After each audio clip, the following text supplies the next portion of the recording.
What's up, guys? Hope everybody's having a good day. Titleist sent out some questions for you to ask me, so today I'm gonna get into answering some of our favorites. So here we go. The first one is from Jack.Hobb17. He asked, "What does it take to be a pro golfer other than being crazy good?" I would say my rugged good looks and a nice mustache help, but in general, it's just a lot of hard work, passion for the game. You need to really love it because, hopefully we all play till we're 50 or even longer. So you need to really love golf to put in all the hours, all the time on the putting green, chipping area, and driving range. So obviously, to be great at anything, it takes quite a good work ethic. Next question's from Salin_training. What do you do when you go to the driving range? Do you hit every club? It all depends. Some days I go to the driving range with a plan to get better at a certain club, like a driver 3-wood. Maybe there's certain shots I'm going to work on, like drawing or working the ball with like a 7-iron or mid-iron. I rarely will ever hit every club in my bag.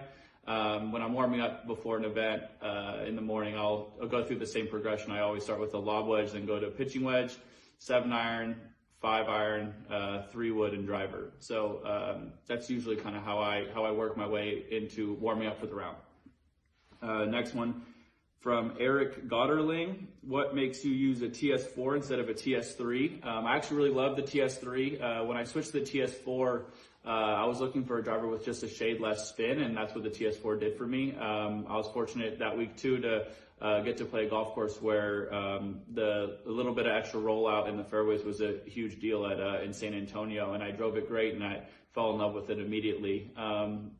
I tested all of them. They're all great. That one just fit my eye. I like the shape of it as well. So like I said, for me, I'm a high spin player, so I needed to knock that down a little bit, and I thought that the TS4 did that for me. Next one from Connor .McDermott. Do you have any aces, and if so, how many and where? I think I have 7 aces. I have a few at my home course at Vista Valencia. My favorite one is at National Golf Links. It was during the Walker Cup. I also made one at Calusa Pines during the Walker Cup practice session, so apparently I need to play in more Walker Cups to make more holes in one. From George Pawinski. Biggest change in your life since winning the Wells Fargo tournament? I'd say doing these Q&As. I don't think people were asking me a whole lot of questions before I had won this, so that's pretty fun.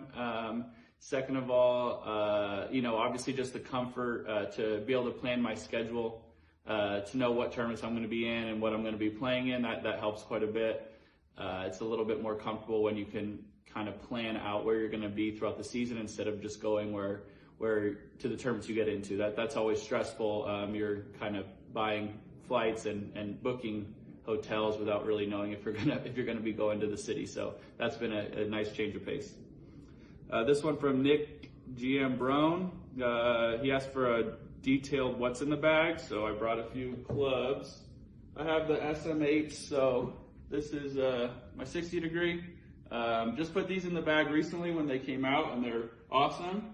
I have the 620 blades, so this is my 9-iron. I've always liked the Muscleback Titleist clubs. They have like the classic look.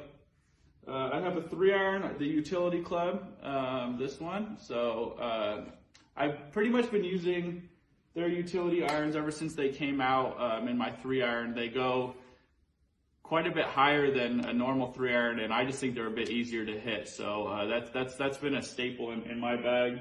I've got, like I said before, the TS4 driver. Ever since Valero, I haven't even thought about taking it out. I have the TS3 3-wood right there. Titleist 3-woods have always been my favorite. I like the shape of them a lot.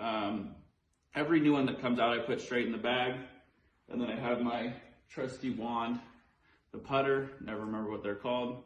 This one is, the T5W. So yeah, never was a mallet guy, switched to it, fell in love very quickly. So very thankful for Titleist for getting me the best equipment.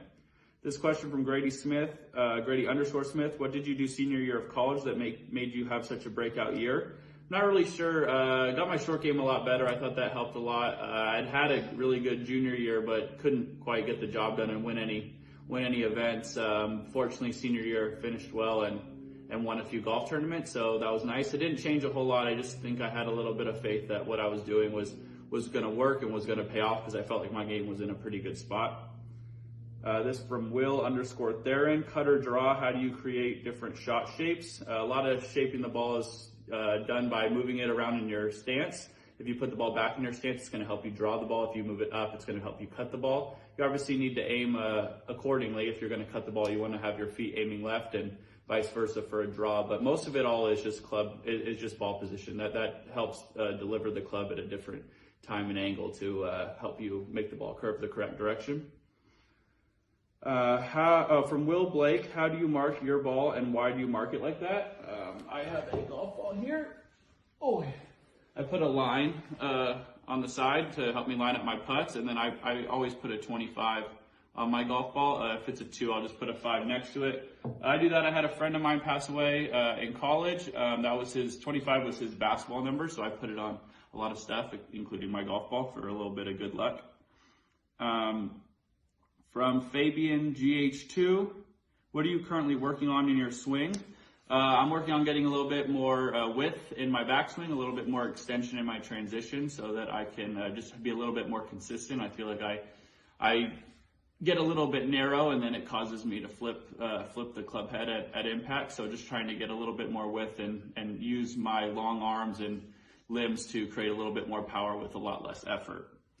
From Caitlin_Huber_golf. What was the first thing you did after your first win on the PGA Tour? I FaceTimed my lovely wife, Brandon Hagee, who's one of my good buddies, came onto the green with his phone, and he was FaceTiming my wife and his wife. So I was fortunate enough, even though she wasn't there, we got to talk right after. So that was pretty cool. From Adam_Stern1, what are some drills you have for at home during this time period? I just got a putting mat, so I've been doing a lot of that. I think a lot of drills can be done through stretching. I think that you can kind of find, and TPI helps quite a bit. You find what limits your golf swing and with your limitations in your body. For me, it's my hips and my hip flexors, so I've been trying to stretch those out a lot more. That will help me, once we do get back on the road, be a little bit more ready to do the things in my golf swing that I like to do, like turn and be able to transition powerfully, and also just not get hurt in the longevity of your career. So you can do stuff like that. And if you want, you can go in the backyard and do little, or even inside, and do mirror drills and kind of work on the positions of your golf swing. This one from D. Shea. Any Netflix recommendations? We're running through just about all of them. I know Ozarks is about to start, season 3, so that's high up on my list. Other than that, we pretty much have watched just about everything you can. So we just saw Succession. I guess that's on HBO Go. But I think at this time you cannot go wrong with any show. But Ozarks season 3, that one's going to be a good one. From Cash Hendon. Best junior golf moment, my junior year of high school, I think it was. I was on the cusp of getting a spot on the Cal golf team. I felt like I was kind of fighting for their last spot for the 2009 class. I went to a tournament, the last one before they were going to make the decision, in Palm Springs at Silver Rock, and I fortunately won. That was a great feeling, knowing that that would most likely lock up my position at Cal, and fortunately it did. And then I got to go there and have a great time for 4 years with a lot of great players, great coaches, and we had a couple of really awesome seasons. So that was definitely my best junior moment. Last one from Joe V1X. That's a clever name. Where did you come up with the idea to roast golfer swings, and did you ever think it would take off like it has? I 100% did not think it was going to take off like it did.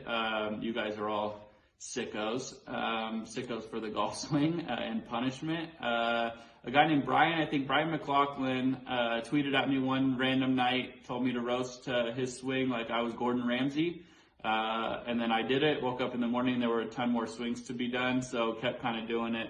Everyone's loved it. It's been really fun to be able to interact with so many people, see how many people love golf. So that's been a fun little thing going on for a while. It's especially good now during the quarantine when people can't really do a whole lot but look at their golf swings that they have saved on their phone. So so that's all the questions that you guys sent in. I appreciate everybody sending in theirs.